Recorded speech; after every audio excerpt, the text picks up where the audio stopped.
everybody. Welcome back to the One Shopify Podcast, the space where we decode the minds building the future of commerce. So, from app founders writing workflows to the connector shaping the Shopify ecosystem. So, I'm your host, Ashika, and today we are exploring something very every Shopify apps think they are doing, but almost none truly master it. So, which is storytelling. So when accusation gets expensive and differentiation becomes microscopic, your narrative becomes your unfair advantage. So and few people understand that better than Deb, founder of Causeway. 305, the consultancy that helped dozens of Shopify apps scale with connection, not just vanity clicks. So, Deb's been in the Shopify ecosystem for over a decade, leading marketing, building communities, and mentoring app founders who want to communicate with clarity, soul, and strategy. So, Deb, it's good to have you here. Thank you for having me. I really appreciate this. I'm excited to be talking about how I've worked with Shopify apps on their storytelling journey. Yeah, I'm excited to have you here too. So, yeah, you have been helping Shopify apps since 2016, long before everyone started throwing the word storytelling around. What's the first thing that made you realize that storytelling, not ads, was the real lever for long-term app growth? Well, at the end of the day, we're all human beings, behind the software and behind the people that are actually purchasing the software for their product or their Shopify store, they're a human being. And I think, especially given the ICP of the average Shopify owner, the age is used to, growing up on social media, used to learning about people's stories. They're telling stories behind their brand. And so I think bridging the gap between you as a human being, the why of what you're doing and why you're helping the merchants out, and then what your purpose is, whether you have some kind of like socially good impact or you're just like helping the community at large. I think people really resonate with the story behind your why and your how, and they feel connected. And with that connection, there's opportunity.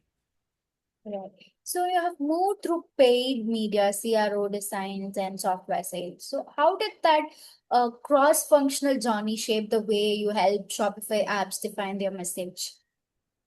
Yeah, I mean, I think it's an advantage that I've worked across paid media, CRO, design, and software sales because it gave me this crazy advantage where I've seen every part of the customer journey from the inside. I've run the ads that bring people in. I fix the pages that makes them bounce. I've sold the software. I've sat with founders who are trying to ship features fast enough to keep up with the demand. So when you've lived all of that, you start to understand how a narrative actually forms.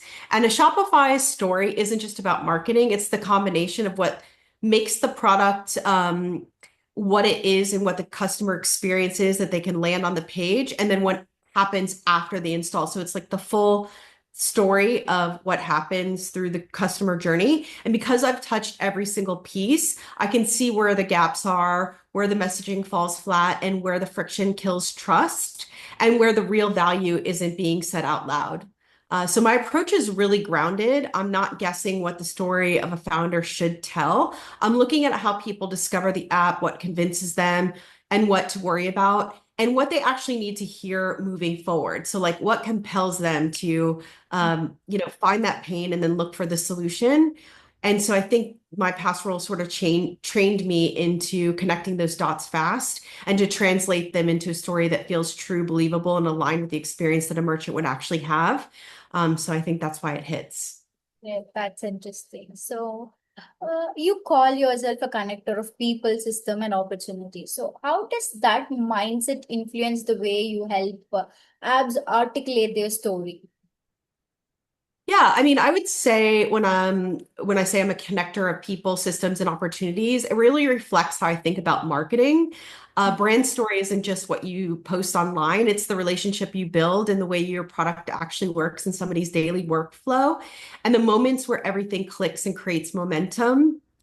So when I help apps communicate their story, I'm not just thinking about the messaging, I'm looking at the full picture.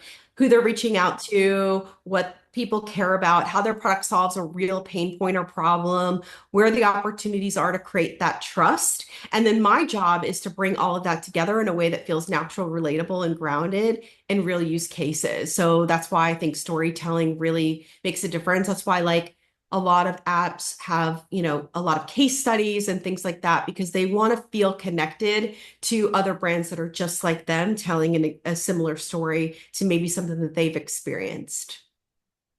So let's zoom into mechanics. So everyone says build your story, but for a Shopify app, what does that actually look like, and what goes into a narrative that converts? Yeah, that's a good question. So when people say build your story, it really sounds fluffy, but in commerce, it's actually very practical. So for a Shopify app, the story is functional. You have to frame the problem you solve in a way that a merchant immediately recognizes it. So they see themselves in that problem or they've experienced that problem. Maybe it's helping them save time. Maybe it's helping them overcome a hurdle. Maybe it's helping them get more money out of the traffic that they're spending on ads.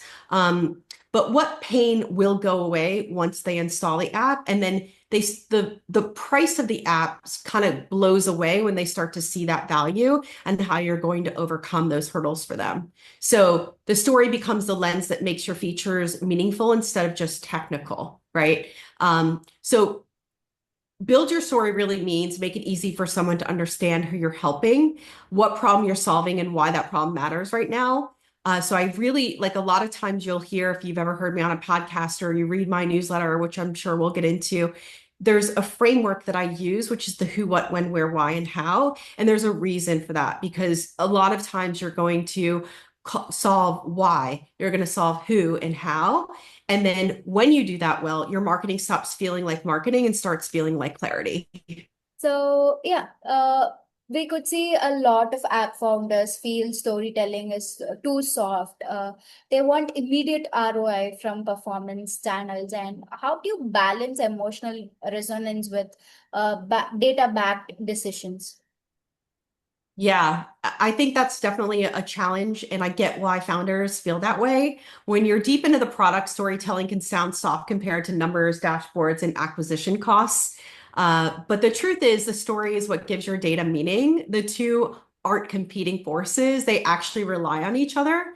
The emotional side of storytelling helps people understand why your product exists, again, to the why and why the problem matters. So the data shows how well you solve it. And if you only use data, you end up sounding like every other app. If you only tell stories, you lose credibility. So when you pair them together, you give people a reason to pay attention and a reason to trust you. So in my world, I use storytelling to frame the problem in a real human way. And then I use the data to prove the value. So it's not soft at all, it's strategic. A good story gets someone interested, the numbers get them to believe you. And the balance is what actually drives the adoption and long-term trust. So I think together they kind of work in concert. Right. So you have built your career around helping Shopify apps and companies stand out. So what mistakes do most apps make when trying to tell their story? I think they forget the why and the how, and they only talk about like the past is the past. And I think um, you really need to kind of think about it from the perspective of when you buy from other software or other products, or you make an impulse purchase. A lot of times, like if you think of going to like the brand side of things, like the reason why so many people were so attached to like Liquid Death is a good example is because they were doing things so vastly different and they were telling a really compelling story about why you should spend all this money on water. All it is water. But for some reason, they've told a good enough story to get people attracted to that. And I think when, software is kind of could be really boring. And especially if you're in a crowded category, like say like bundles or upsell, how are you standing apart from your competition if you're just telling the story of like why you started the company? That's kind of boring. If you're only telling the story of like why your features are different, then that's kind of boring. But if you're bridging the gap between I saw a business need based off of brands that I've worked with and nobody else was doing it better than us, and we really wanted to help brands just like yours, overcome these hurdles, then I think it really bridges everything together and it tells a really good story of the why and the how. And then it also kind of gives a little bit of backstory. And then it pulls people together on how they can feel connected to others just like them. Oh, great, that's informative. So, dear Shopify app founders, please take a note of this before posting on all your social medias.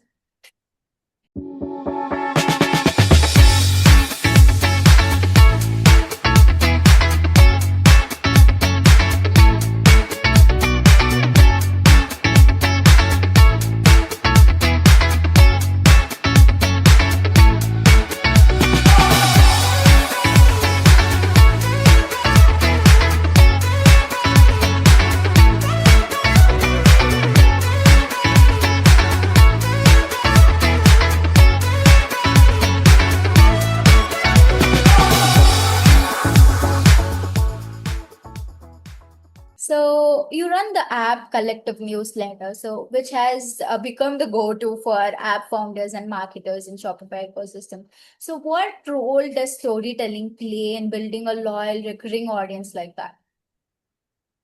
Yeah, I love this question. So, storytelling is the whole reason that the App Collective works. People don't come back each week because I write a weekly newsletter on Shopify app marketing because I'm listing out product updates or repeating what's already on Shopify's developer logs or blogs on their social media or whatever. They come back because I'm giving them context, talking honestly, and I'm giving them a point of view from like the inside view of the ecosystem of working with other Shopify apps, talking about like real conversations that I'm having throughout the week with founders. I'm talking about the messy parts of marketing sometimes, like what's working, what's not, what you should be concentrating on, what you shouldn't, and then what's actually happening behind the scenes. So I kind of say the out loud part sometimes, and that's storytelling and it makes the content feel human and not so like corporate speak. And so I think it really resonates with the audience. At least that's what people have told me or given me the feedback on. And then when you do that consistently, people start to feel like they're part of something, like part of a greater group. They aren't just reading a newsletter, they're following a journey and they're seeing patterns, learning through real examples and getting to know the voice behind it. I often say, like, I'm telling things about myself when you meet me, even at my own fault, where like I embarrass myself a lot. But a lot of times that creates loyalty and it builds connection because I'm not afraid to be vulnerable and I'm not afraid to show like my true human side. And I think people remember me because of that and they feel a sense of connection to the story that I'm telling. And so when I'm really getting deep into the trenches of things, I think they're more willing to listen to that than if I'm just only talking about that all the time.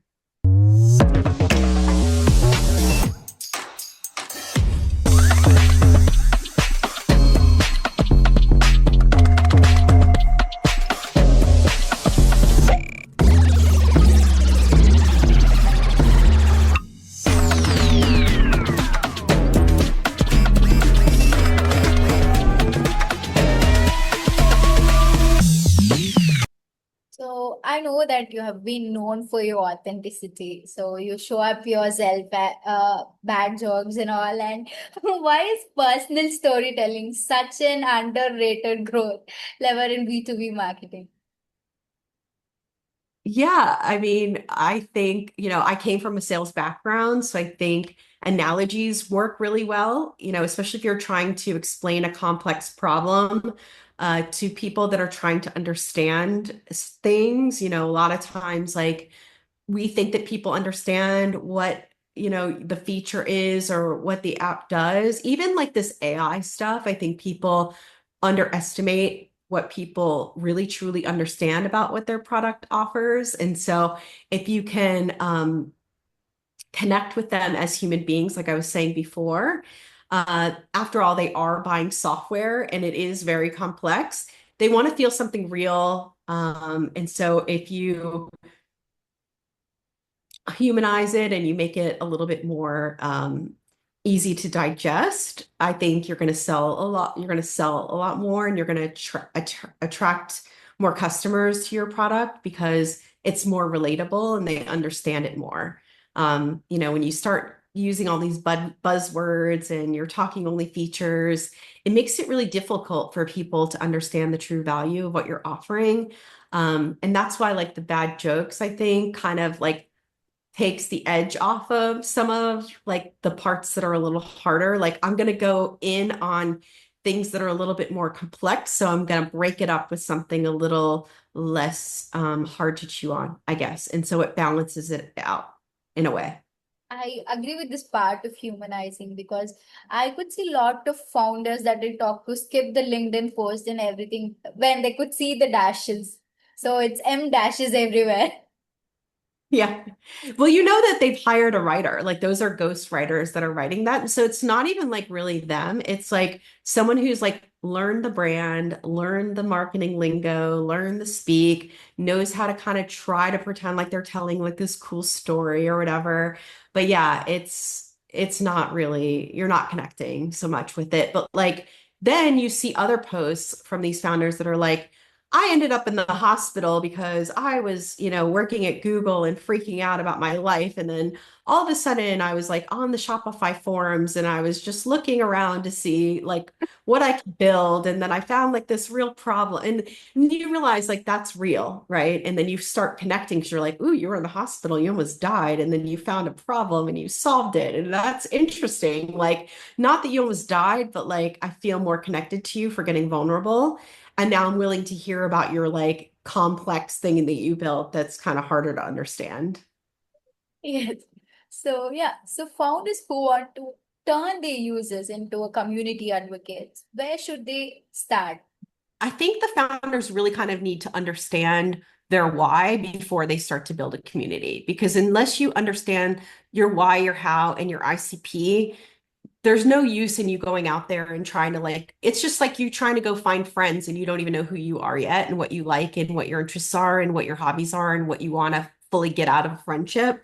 It's the same kind of thing. It's like, first understand all of that, and then you can kind of go to the places that they're going to live at. And it's going to be a lot easier for you to find your people and your tribe because you're authentically showing up as yourself and you understand who your customer is and you're building the bridges together that are going to connect those dots really easily. But if you're inauthentically just like going to LinkedIn and you're trying to post or you're going to Reddit and you're trying to answer questions because you want to sound cool and you're plugging your product in there and you're going to the Shopify forums and you're like plugging your product in there, people can see through that and they just don't feel that. And so I think first of all, like I think really get real with yourself and who you are and your why and your how and all of that stuff.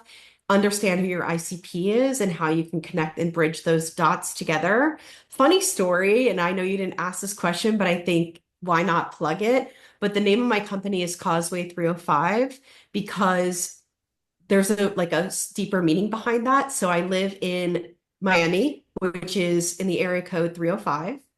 And there it's met from like the mainland to the sea. So there's like islands that you could live on, which is the beach. Okay.